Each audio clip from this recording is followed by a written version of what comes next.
Salut tout le monde, j'espère que vous allez bien. Aujourd'hui, on va classer ensemble les différentes enveloppes qu'il est possible d'avoir en France. Donc en matière d'investissement, donc on va avoir l'assurance vie, le compte titre, on va avoir le PEA, on va avoir le PEE, on va avoir le contrat de capitalisation. Enfin bref, on va avoir une quinzaine à peu près d'enveloppes. Je pense que je les ai quasiment toutes mises et on va les classer en fonction de si la fiscalité est bonne, si la qualité des produits qu'on peut avoir à l'intérieur est bonne, si la rentabilité possible est bonne ou pas. Et puis on verra aussi en fonction de manière générale l'accessibilité de l'enveloppe. Est-ce que c'est une bonne enveloppe ou pas? Je vais essayer de tout couvrir, que ce soit un maximum complet et que je vais essayer d'apporter un maximum de détails sur chacune des enveloppes au fur et à mesure qu'on avance dans la tier list. Et comme première enveloppe, je vais commencer fort, on va parler du PEA, et le PEA, je vais directement le mettre dans le Graal du patrimoine.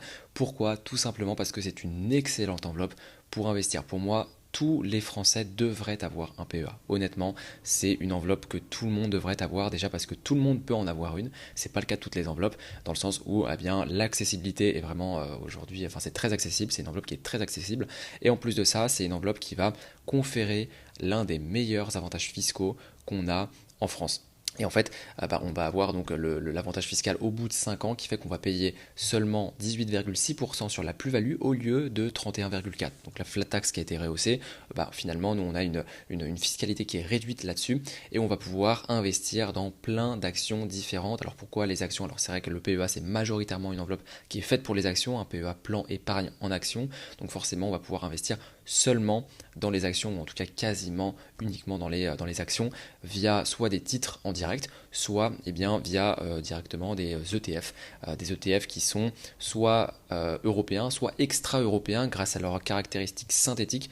Donc on a la possibilité finalement d'avoir plein d'ETF différents. Le seul petit inconvénient qu'on a sur le PEA, c'est qu'effectivement, c'est une enveloppe qui a été initialement faite et créée pour inciter les Français à investir dans l'économie européenne et notamment dans l'économie française. C'est pour ça que ça confère un avantage fiscal. Par contre, on a en fait on est assez restreint en ce qui concerne les investissements qu'on peut faire, notamment en actions. On ne peut pas aller au-delà de l'Europe, soit, à part avec des ETF.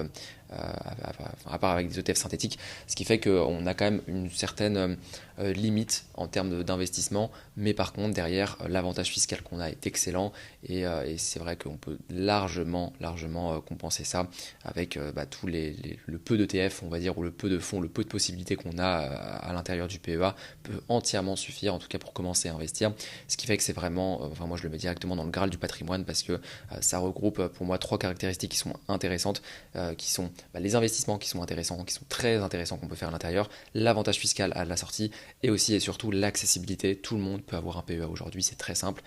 Donc voilà, je le mets directement comme fort avec le PEA dans le Graal du patrimoine. Maintenant, on va parler du PEL. Alors le PEL, je vais le mettre dans BOF. Pourquoi est-ce que je vais le mettre dans BOF? Pourquoi? Parce que, je ne vais pas le mettre dans à fuir déjà. Ça c'est une première nouvelle. Ça peut en étonner certains. Premièrement parce que déjà c'est une enveloppe qui est réglementée. Il faut savoir que le PEL c'est une enveloppe qui est réglementée par l'État. Donc le taux est fixé par l'État. Et en fait il faut savoir que le taux est fixé au moment où on ouvre le PEL. Et il reste le même durant toute l'ouverture. Ça veut dire que le taux peut être intéressant en fonction du moment où est-ce que vous l'avez ouvert. Et ça, je vais directement reprendre un graphique qui montre le taux du PEL, enfin les taux du PEL en fonction de quand est-ce que vous l'avez ouvert. Et en fait, ce qu'on observe, et c'est pour ça que je le mets dans BOF et pas dans à fuir non plus, parce qu'en fait, on peut avoir certaines années où il a été ouvert le PEL, notamment des très anciens PEL, où on peut avoir des taux qui sont intéressant. Je mets des guillemets sur intéressant parce qu'on n'est quand même pas sur des taux qui sont extraordinaires, mais on peut quand même monter jusqu'à 6,3% si vous avez par exemple ouvert votre PEL ou si par exemple ce sont vos parents ou vos grands-parents, peu importe, qui ont ouvert le PEL entre 1983 et 1984, eh bien on a des taux qui sont montés jusque 6,3%. Mais on voit qu'en moyenne, ces 20-30 dernières années, on oscille entre 3% et 2%, et même entre 2016 et 2023, on était à 1%. À savoir que c'est une enveloppe qui n'est pas, on a la fiscalité derrière. Ça veut dire qu'on va payer la flat tax derrière, qui est de 31,4%. Donc je rappelle quasiment un tiers des intérêts qui vont être générés vont être versés en forme de fiscalité. Ce qui fait que même pour un taux qui est à 4, finalement, net, ça revient pour vous à 2, à peu près à 2,80, quelque chose comme ça. Donc ce qui fait que voilà, ça reste quand même un taux qui est assez faible. Et donc c'est pour ça que je le mettrai vraiment pas au-dessus de BOF pour un investissement, parce que c'est bien pour à la limite de l'épargne de sécurité ou autre, mais dans la plupart du temps, ça va vraiment être une mauvaise enveloppe parce que le taux est tout simplement très mauvais et je l'ai mis dans bof et pas dans à fuir parce qu'en fait ça dépend du moment où vous l'avez ouvert et si vous avez la chance d'avoir quelqu'un peut-être dans votre famille qui a ouvert un PEL dans les années 80-90, ça peut vraiment être intéressant, mais sinon parce que le taux est conservé, mais sinon c'est vraiment pas intéressant depuis les années 2000. Donc pour le coup, voilà, on va clôturer ça là-dessus. Je pense que le PEL, on peut le mettre dans bof et voir à fuir, hein. Vraiment ça dépend du coup de quand est-ce que vous l'avez ouvert. Si c'est avant les années, dans les années 80, ça peut être plutôt cool. Par contre, si c'est après les années 80, 90, 2000, là c'est vraiment à fuir, voire à clôturer directement. Donc voilà. Maintenant, je vais vous parler du compte titre. Et le compte titre, honnêtement, je pense que c'est un petit peu l'enveloppe par défaut pour commencer à investir. Pourquoi je dis ça? Parce que, en fait, c'est un petit peu. Elle ne dispose pas d'avantages fiscal spécifiques, déjà, première chose. Deuxième chose, c'est qu'elle est ultra accessible. Tout le monde peut ouvrir plein de comptes titres différents. D'ailleurs, on peut en avoir plusieurs. On n'est pas obligé d'avoir qu'un seul compte titre. On peut en avoir plein. Là où, par exemple, le PEA, on peut en avoir qu'un seul par personne et deux par foyer fiscal. Le compte titre, pour le coup, on peut en avoir autant qu'on veut. Et puis, il n'y a pas de seuil spécifique à remplir ou alors à respecter pour pouvoir ouvrir un compte titre. Tout le monde peut en ouvrir un. Par contre, on n'a pas d'avantage fiscal. Par contre, l'avantage qui va être, selon moi, un gros avantage pour le compte titre, c'est le fait qu'on puisse quasiment acheter tous les actifs cotés sur le marché boursier. Ça veut dire qu'on peut acheter, que ce soit des actions, des fonds, des ETF, des obligations en direct ou via des fonds aussi. On peut vraiment acheter plein d'actifs différents. Ce qui fait que c'est très intéressant, c'est une enveloppe qui est très intéressante, que ce soit en personne morale ou en personne physique. Personne morale pour les sociétés et personne physique du coup pour les individus. Et là, ça va être une enveloppe qui va être très intéressante aussi, à savoir, c'est que le compte titre, c'est une enveloppe qui est assez sous-estimée et sous-cotée pour notamment la transmission et tout ce qui est donation. Là, le compte titre, c'est une enveloppe qui est très intéressante pour ça. Pourquoi? Parce que on va pouvoir faire ce qu'on appelle une donation de compte titre. On va pouvoir donner nos titres à nos héritiers et profiter des abattements tout en purgeant la plus-value. Je m'explique. Imaginons que vous ayez mis 100 000 euros sur un compte titre, que on a maintenant 200 000 euros. Et bien en fait, vous avez 100 000 euros de plus-value. Au moment où vous allez transmettre votre compte titre, et bien en fait, l'héritier, lui, va récupérer donc 200 000 euros, 100 000 euros de capital et 100 000 euros de plus-value, sauf que la plus-value, elle va complètement disparaître. Ça veut dire on va considérer qu'il y a 200 000 euros de capital et non pas 100 000 de plus-value et 100 000 euros de capital. Ce qui fait que au moment où il recevra le compte titre, les titres, eh bien, il devra payer des droits de succession, ça c'est clair et net. Par contre, il ne devra pas payer, si jamais il veut vendre ses titres, il n'aura aucune plus-value, aucune fiscalité sur la plus-value qu'il a réalisée. Parce que la base fiscale aura changé. Elle ne sera plus de 100 000 euros, elle sera de 200 000 euros. Et ça, c'est très intéressant, très sous-coté aussi pour la transmission et vraiment à ne pas négliger. Donc, je vais mettre vraiment le compte titre dans excellent. Pourquoi? Parce que c'est une excellente enveloppe pour investir, qu'on soit débutant, intermédiaire ou avancé. J'ai une petite préférence à titre perso pour le compte titre quand on investit en faisant du stock picking, donc le fait qu'on investisse dans nos propres actions, voilà, je trouve que qu'on sélectionne vraiment nos propres titres, je trouve que c'est plus intéressant parce que sinon, en fait, on a le PEA qui est beaucoup plus intéressant pour le fait d'investir notamment dans des ETF, des fonds, ce genre de choses. Et à savoir aussi, c'est que sur le compte titre, lorsqu'on va investir dans des fonds spécialisés, donc pas forcément des ETF, mais des fonds spécialisés, on va se manger des frais de souscription qui vont être élevés. Là où c'est pas le cas, par exemple, dans les assurances vie, dans les contrats de capitalisation qu'on va voir juste après. Et donc voilà, donc je la mets quand même dans excellent, c'est une excellente enveloppe sur laquelle on peut investir, qu'on soit en personne morale ou physique. Et d'ailleurs, le petit tips là sur les souscriptions, sur les frais de souscription, vous les avez aussi sur le PEA. C'est-à-dire que vous mangez aussi des frais de souscription sur le PEA lorsque vous achetez des fonds qui sont nichés, pas des ETF, mais des fonds actifs cotés, tout simplement. Maintenant, on va parler du LEP. Alors le LEP, déjà, il faut savoir que c'est un livret, encore une fois, qui est réglementé par l'État, dont le taux est fixé par l'État, et c'est un taux qui est déjà qui est variable. C'est-à-dire que c'est pas comme le PEL où le taux est fixé à l'avance et on sait de combien on va être rémunéré tous les ans. Là, c'est pas le cas. C'est pas un taux qui est gardé durant toute la durée de vie de l'enveloppe. C'est un taux qui est remis à jour et qui est variable en fonction de ce que dicte finalement l'État. Et pour le coup, ça va être un taux qui va être net de fiscalité. Donc ça c'est très important, c'est très intéressant. Le fait que on n'est pas la flat tax à déduire, les 31,4%, je le rappelle, qu'on a à déduire typiquement sur le PEL, là c'est directement net de fiscalité, c'est dans votre poche, donc c'est intéressant. Par contre, va falloir correspondre et remplir certaines conditions pour pouvoir ouvrir un LEP, notamment il ne faut pas déplacer en fait certains plafonds de revenus et en fait, en fonction de si vous êtes marié, si vous avez des enfants, etc., du nombre de parts de votre foyer fiscal, eh bien vous allez devoir ne pas dépasser en fait ce revenu fiscal de référence. Donc par exemple pour une personne célibataire toute seule sans enfant, eh bien elle va avoir un revenu à ne pas dépasser de 23 028 euros. Si elle dépasse ce revenu fiscal de référence, eh bien elle pourra plus ouvrir de LEP. Si par contre c'est inférieur, elle peut ouvrir et conserver son LEP. À noter que toutes ces, ce tableau-là, il est remis à jour et il est revalorisé tous les ans en fonction de l'inflation. Donc voilà, donc en fonction du nombre de parts que vous avez, ça peut être intéressant ou pas d'avoir un LEP. Et hop, je me mets sur le taux historique que j'ai pu faire avec un petit graphique grâce à l'IA de Google. Hop, depuis 1980.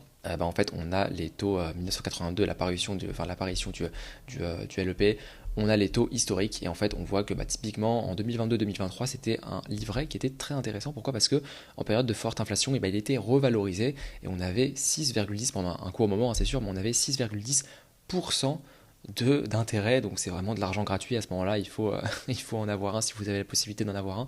Par contre, on voit que entre 2010 et 2020, là pour le coup c'est vraiment zéro, quoi. Il n'y a vraiment rien à voir. Et aujourd'hui on est aux alentours des 2,5 net de fiscalité, ce qui fait à peu près, ce qui correspond à peu près aux 4% brut du PEL.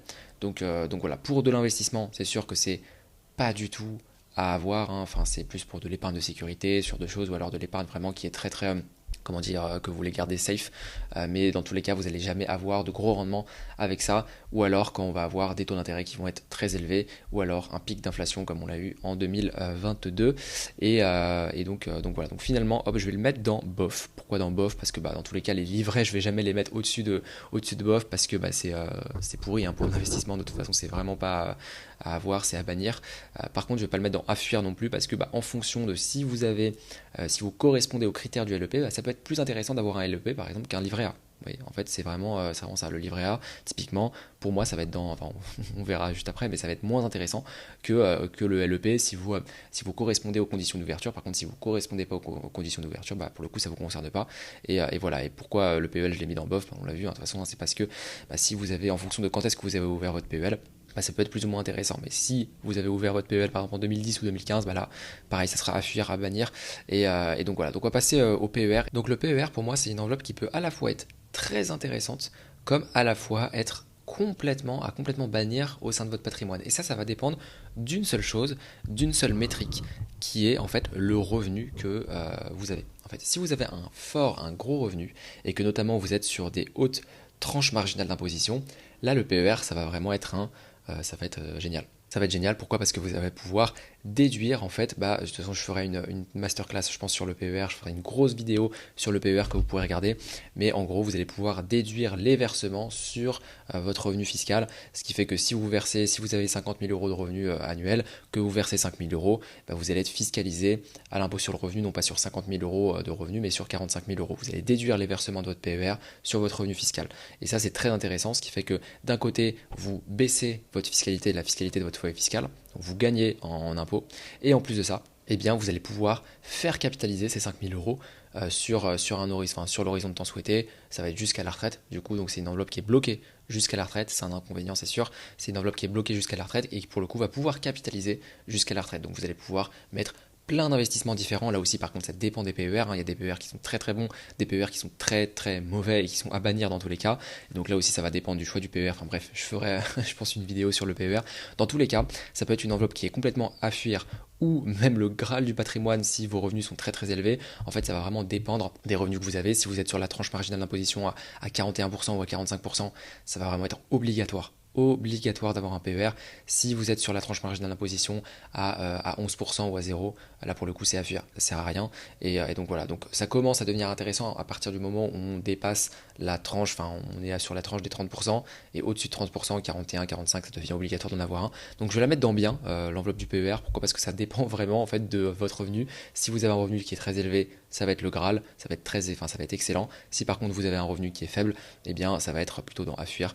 Donc voilà. Maintenant, alors l'assurance vie française, parce qu'on voit qu'il y a deux types d'assurance vie et on va y revenir juste après, mais l'assurance vie française, alors n'en déplaise à certains, l'assurance vie c'est une bonne enveloppe, c'est même une excellente enveloppe.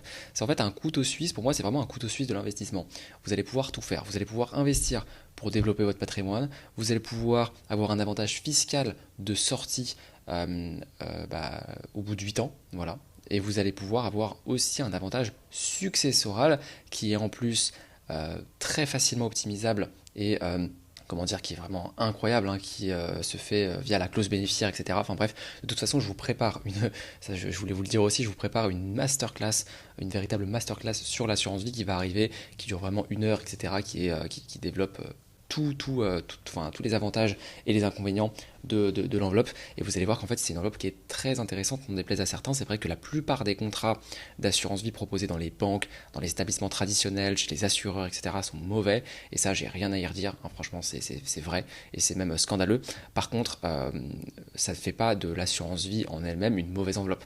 L'assurance vie derrière c'est une très bonne enveloppe, c'est juste que la manière dont elle est construite et la manière dont elle est faite en fait dans les établissements financiers, dans les établissements bancaires traditionnels, et bien en fait c'est une enveloppe qui va souvent prendre énormément de frais, qui va beaucoup plus récompenser et rémunérer l'intermédiaire, donc la banque, plutôt que vous.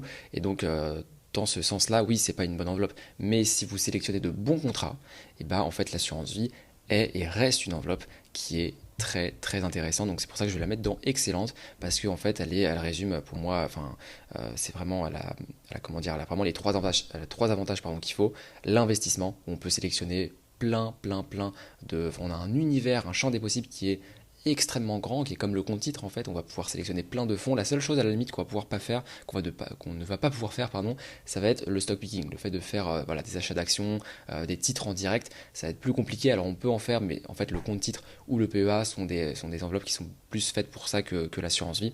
Par contre l'assurance vie, en ce qui concerne les fonds, en ce qui concerne les produits d'investissement de manière générale, on va avoir un univers d'investissement qui va être très très grand dans les meilleurs contrats. Et donc c'est pour ça que je le mets ici. Donc ça c'est le premier avantage. Le deuxième avantage c'est l'avantage fiscal de sortie. Au bout de 8 ans, l'assurance vie c'est une enveloppe qui n'est pas bloquée pendant 8 ans. Ça c'est quelque chose, j'ai l'impression que dans l'inconscient collectif, on a l'impression que dans l'inconscient des épargnants français, j'ai l'impression que l'assurance vie c'est quelque chose qui est bloqué. Mais non, en fait, c'est pas bloqué. L'enveloppe, de l'assurance vie n'est pas bloquée. C'est juste qu'au bout de 8 ans, on a un avantage fiscal. Mais on peut très bien la clôturer avant 8 ans. Donc voilà. Et ensuite c'est l'avantage fiscal, l'avantage successoral, pardon, qui est régi avec la clause bénéficiaire. Et ça, de toute façon, je vous montrerai tout ça dans la masterclass que je vous ai préparée sur l'assurance vie.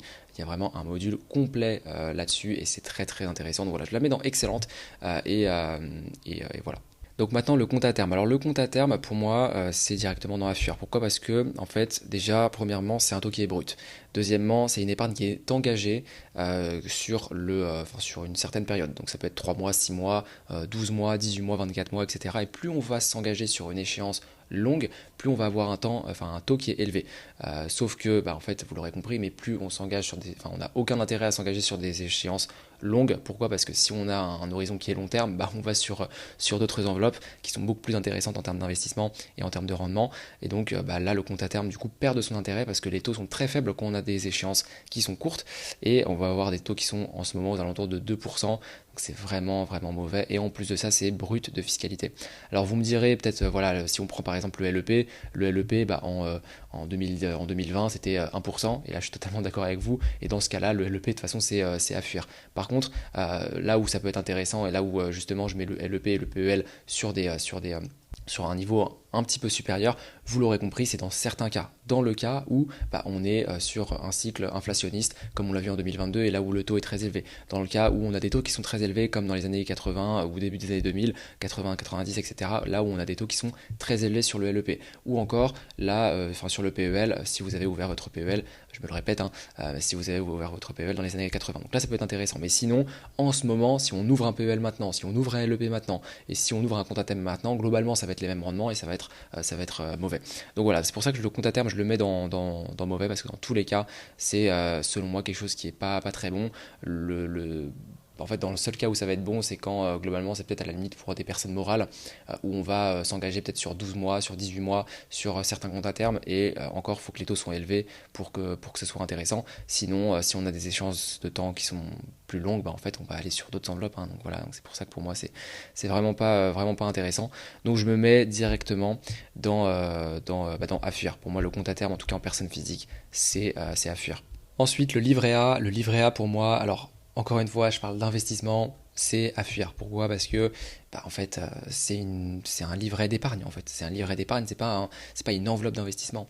Donc c'est pour ça que, en fait, il faut vraiment pas la considérer comme telle. Et dans le cas de l'investissement, le livret A n'est pas une bonne enveloppe et doit être vraiment quelque chose qui doit se limiter à de l'épargne de sécurité, de l'épargne pour peut-être un projet immobilier ou ce genre de choses, voilà. Mais sinon, c'est tout ce qui est au-dessus de 12 mois, 18 mois d'horizon de temps, ça doit aller autre part. Ça doit aller autre part plutôt qu'un livret A. On peut vraiment aller chercher plus, surtout que le livret A est à 1,5%. Alors certes, net de fiscalité en ce moment, mais ça reste 1,5%, ce qui est vraiment...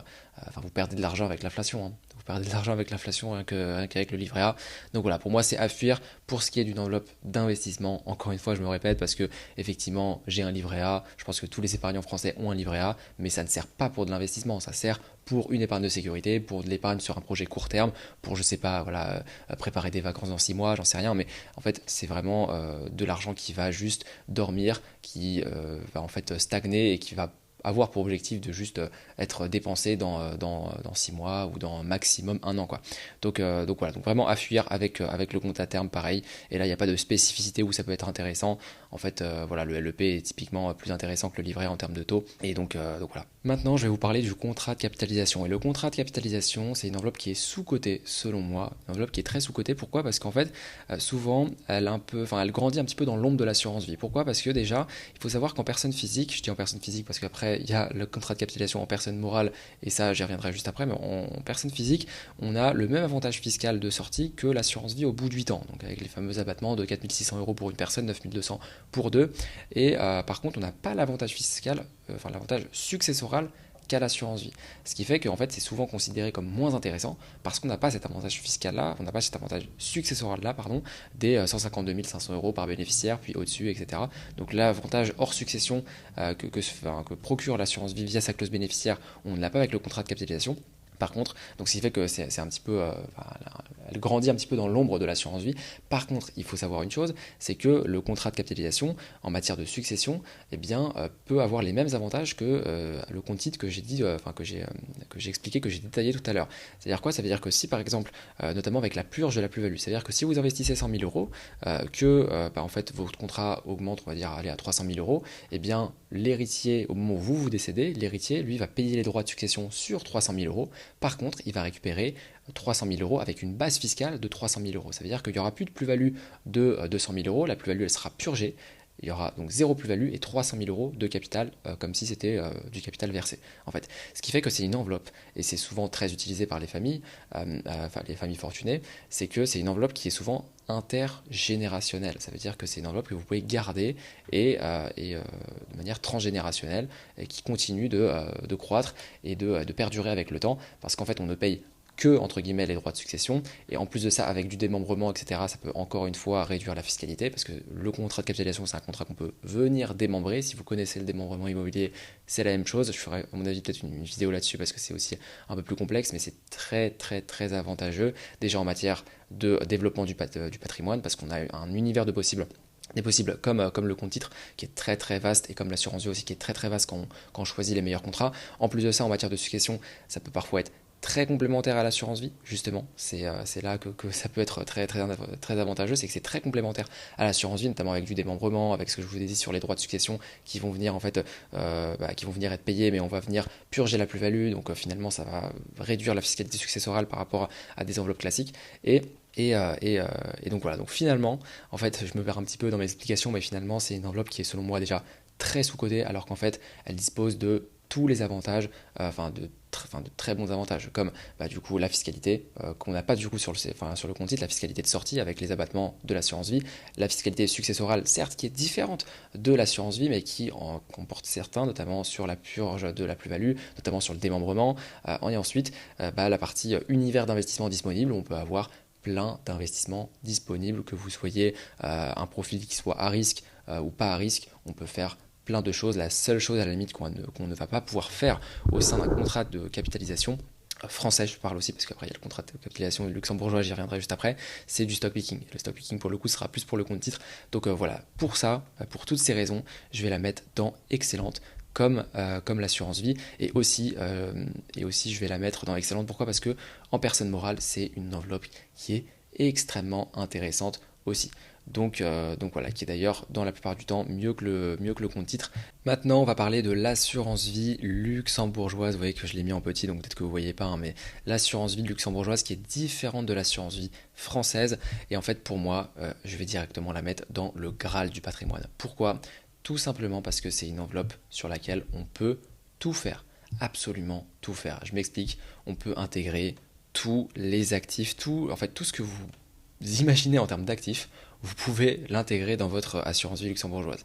Tout ce qui est hedge fund, tout ce qui n'est pas en fait compatible et référencé dans les assurances vie traditionnelles, dans les comptes titres, chez certains courtiers, chez les assureurs, etc. Et ben en fait, vous allez pouvoir l'intégrer via ce qu'on appelle un mandat de gestion, ce qu'on appelle un FID, en fait, si j'emploie le terme technique, au sein d'une assurance vie luxembourgeoise. Et je vais vous montrer directement parce que une image vaut mille mots, comme on dit, une assurance vie que nous, on a pu faire pour, par exemple, un de nos clients au sein de notre cabinet. Et en fait, une assurance vie luxembourgeoise, alors là, c'est un contrat de capitalisation, pour être plus précis, luxembourgeois, qui comporte les mêmes avantages que l'assurance vie luxembourgeoise, etc. Bon, bref, j'y reviendrai juste après. Mais en gros, là, on a fait cette allocation-là. Et en fait, on a intégré donc plein d'actifs, plein de classes d'actifs différentes. Vous voyez que là, il y a à peu près une vingtaine de lignes.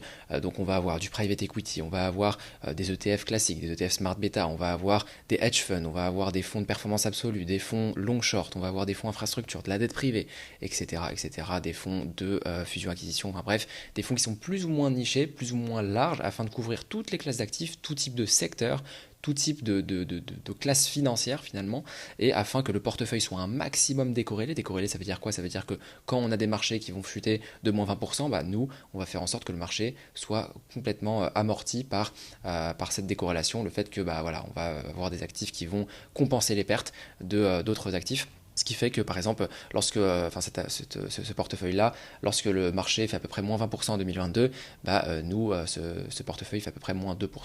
Moins 2% pour ce portefeuille, ce qui est vraiment, encore une fois, énorme. Et ça n'empêche pas de performer derrière parce que en 6 ans, il a fait à peu près 150% de performance, ce qui est juste monumental. Donc voilà, donc une décorrélation au max, une performance qui est très bonne, qui est excellente. Et en plus de ça, on va voir, alors pour le terme technique, encore une fois, le ratio de Sharpe qui est supérieur à 1, une volatilité qui est faible. C'est-à-dire que vous avez une performance élevée, une volatilité qui est faible, et voilà. Je pense que ça suffit. Et une diversification qui est bien sûr optimale. Donc voilà, je voulais vous montrer cette allocation que nous on a pu faire. Donc au moins ça vous permet de peut-être regarder un petit peu, de vous inspirer pour vos allocations. Bon, après c'est quelque chose que vous ne pourrez pas reproduire de votre côté, hein. C'est sûr que c'est absolument, enfin ça c'est quelque chose qu'on peut seulement faire au Luxembourg. Donc voilà, en tout cas c'est typiquement pour moi le Graal du patrimoine, et je vais directement placer le contrat de capitalisation avec. Pourquoi? Parce qu'en fait c'est tout ce qui est au Luxembourg, finalement on a la possibilité de faire plein de choses en fait, et d'avoir ce type de contrat, d'avoir ce type d'actif, d'avoir ce type de portefeuille, et au sein d'un patrimoine, c'est quelque chose qui est vraiment génial. En fait, pour moi, c'est vraiment le Graal à avoir. C'est vraiment l'objectif je pense, de tout investisseur, d'avoir un petit peu son assurance vie luxembourgeoise ou son contrat de capitalisation luxembourgeois qui permet d'avoir plein de classes d'actifs différentes comme celle-ci. Donc voilà, directement dans le Graal et aussi le contrat de capitalisation, c'est la même chose. Chose à ajouter aussi, c'est que c'est pas parce que l'assurance vie ou le contrat de capitalisation est au Luxembourg qu'on va avoir une fiscalité qui est différente. Là aussi, c'est très intéressant, c'est que en fait, on va avoir une neutralité fiscale au Luxembourg. Ça veut dire que le Luxembourg, le contrat de capitalisation luxembourgeois ou l'assurance vie luxembourgeoise, c'est seulement la fiscalité de votre pays de résidence, soit la fiscalité française. Donc d'une part, ça veut dire que vous n'avez aucune fiscalité supplémentaire qui est appliquée et en plus de ça, vous conservez tous les avantages fiscaux de l'enveloppe traditionnelle que sont des enveloppes traditionnelles que sont l'assurance vie et le contrat de capitalisation. Et donc pour ça, pour ces deux raisons, que ce soit l'univers d'investissement disponible et en plus de ça la conservation des différents avantages fiscaux, je les mets sans hésiter dans le Graal du patrimoine pour les deux. Alors le PEA-PME pour le coup, là aussi, moi je trouve que c'est c'est une très bonne enveloppe. En fait, la seule chose qui va être dommage sur le PEA-PME, mais c'est normal, hein, c'est qu'en fait, ça va être les actifs éligibles. On va pouvoir y mettre seulement des petites et moyennes entreprises. Donc certains fonds spécialisés, on va pas pouvoir mettre d'ETF malheureusement, ou des ou des actions en direct, mais en fait il y a très très peu d'investissements qui vont être éligibles au PEA-PME, mais sinon l'enveloppe en elle-même est très bonne. C'est pour ça que voilà, je la mettrai pas non plus dans le Graal, ça c'est sûr que je la mettrai pas dans le Graal, je la mettrai pas non plus dans excellente. Pourquoi? Parce qu'elle dispose pas d'un univers qui est très vaste. Déjà que le PEA, l'univers n'est pas très vaste non plus, mais je ne verrais pas du tout la mettre à côté de l'assurance vie, du compte titre et du contrat de capitalisation, qui sont des enveloppes qui ont des avantages fiscaux très intéressants et en plus de ça, un univers d'investissement qui est très très large. Je la mettrais plus dans bien, voilà, dans bien parce que c'est une bonne enveloppe en complément du PEA. Ça coûte rien de l'ouvrir, c'est le même avantage fiscal que le PEA à la sortie, c'est juste que on va avoir beaucoup moins d'actifs qui y sont éligibles. Donc voilà, c'est une bonne enveloppe à avoir en complément du PEA tout simplement. Et à noter que le plafond du PEA-PME est de 75 000 euros cumulable avec le plafond du PEA qui est de 150 000 euros. Donc aux deux, on peut avoir 225 000 euros de plafond. Maintenant, on finit avec le PE et le PERCO. On va voir que c'est quasiment similaire. Alors similaire, pas au niveau de l'enveloppe, mais plutôt similaire au niveau du fait que ce sont des enveloppes qui sont alimentées par l'entreprise dans laquelle vous travaillez si vous êtes salarié dans une entreprise. Et là, c'est deux enveloppes qui sont très intéressantes. Je vais les mettre vraiment dans excellentes. Les deux, je vais vous expliquer pourquoi, mais en gros, le PE, déjà, il faut savoir que c'est de l'argent gratuit, entre guillemets. Alors j'aime bien appeler ça de l'argent gratuit, même si ce n'est pas vraiment, mais en gros, c'est de l'argent qui est directement, c'est alimenté directement par votre entreprise, sur laquelle vous n'allez pas à payer de l'impôt sur le revenu, donc un avantage fiscal à l'entrée, un avantage fiscal à la sortie au bout de 5 ans, au moment où c'est débloqué. Vous avez le même avantage que le PEA, donc vous payez 18,6% d'impôt au lieu de 31,4% sur les plus-values.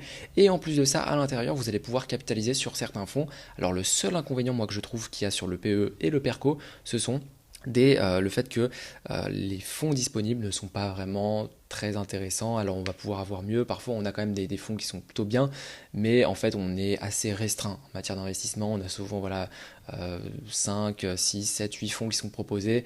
On n'a pas pléthore on va dire de fonds qui sont proposés comme sur le PEA, comme sur le compte titre, etc. Ça se compte parfois sur les doigts d'une main, donc vraiment c'est pas génial. Par contre derrière les fonds sont parfois ils sont quand même un minimum bon, ce qui fait que l'avantage fiscal à l'entrée, plus le fait que vous ayez des bons fonds, plus l'avantage fiscal à la sortie, c'est vraiment génial pour le PE. Et le PERCO, c'est la même chose, c'est juste que, c'est la même chose au niveau du fait que ça va être alimenté par l'entreprise. Derrière, l'enveloppe est différente parce que c'est un plan épargne retraite collectif. D'ailleurs, le PERCO n'existe plus. On a toujours des PERCO qui sont dans des portefeuilles parce qu'ils ont été avant que l'enveloppe ne disparaisse. Maintenant c'est le PERCOL, et en fait il faut savoir que le PERCOL est une enveloppe qui est très intéressante aussi parce que c'est alimentée par l'entreprise. En plus de ça, on a un avantage fiscal à l'entrée, hein, comme on l'a sur le PEE où c'est pas imposé, on n'a pas d'impôt sur le revenu sur les sommes qui sont versées, et en plus de ça on a un avantage fiscal à la sortie aussi, parce que on a un meilleur avantage fiscal que le PER classique, et c'est pour ça que je le mets au-dessus du PER, parce qu'en fait on va pas être imposé, on n'a pas une réintégration du capital dans notre, comment dire, on va pas payer d'impôt sur le capital à la sortie. Alors je m'explique, le PER à leur sortie, lorsque vous allez sortir votre PER, vous allez payer des impôts sur le capital et vous allez payer des impôts sur la plus-value. Donc vous avez quand même une réintégration fiscale qui est assez importante, ce qui fait que le PER est quand même, voilà, c'est assez fiscalisé à la sortie. Par contre, le PERCO, lui, il n'est pas fiscalisé comme le PER à la sortie, il est plus intéressant, vous allez juste être fiscalisé sur les plus-values. Donc voilà, c'est tout. Ce qui fait que c'est plus intéressant. Retenez juste que c'est plus intéressant que le PER. Et en plus de ça, avantage fiscal à l'entrée, bon fonds pour capitaliser, voilà, comme le PEE, et un meilleur avantage fiscal que le PER à la sortie. Donc pour moi, c'est excellent. Ce sont deux enveloppes que vous devez maximiser et utiliser au maximum. Donc voilà, c'est tout pour cette vidéo, j'espère qu'elle vous aura plu. Je vais peut-être faire une vidéo sur chacune des enveloppes, je pense que ça peut être très intéressant à approfondir. Bon, déjà il y a la véritable masterclass sur l'assurance vie qui va sortir, elle dure plus d'1 heure, je vous conseille vraiment d'aller la regarder. Je pense pas qu'elle sera sortie au moment où vous verrez cette vidéo, mais elle sortira à mon avis 1 ou 2 semaines après. Enfin bref, si vous souhaitez prendre contact aussi avec Vassal Capital, notre cabinet de conseil en gestion de patrimoine et en gestion de fortune, n'hésitez pas, je mettrai un formulaire en dessous. On s'occupe de l'accompagnement de dirigeants, d'entrepreneurs, d'épargnants souhaitant développer leur capital, développer leur patrimoine, bien gérer leur patrimoine. On a un cabinet indépendant et on s'occupe de tout, de la partie fiscale, de la partie successorale, de la partie patrimoniale de manière globale, de l'allocation financière, des investissements, de la partie juridique aussi. Enfin bref, on couvre tout. On considère qu'un bon cabinet, c'est un cabinet qui propose un accompagnement à 360 degrés sur le plan patrimonial global. Donc voilà, je mettrai un petit formulaire en dessous. Si vous souhaitez nous contacter, n'hésitez pas. Et puis moi, je vous souhaite une excellente journée. Je vous dis à très vite.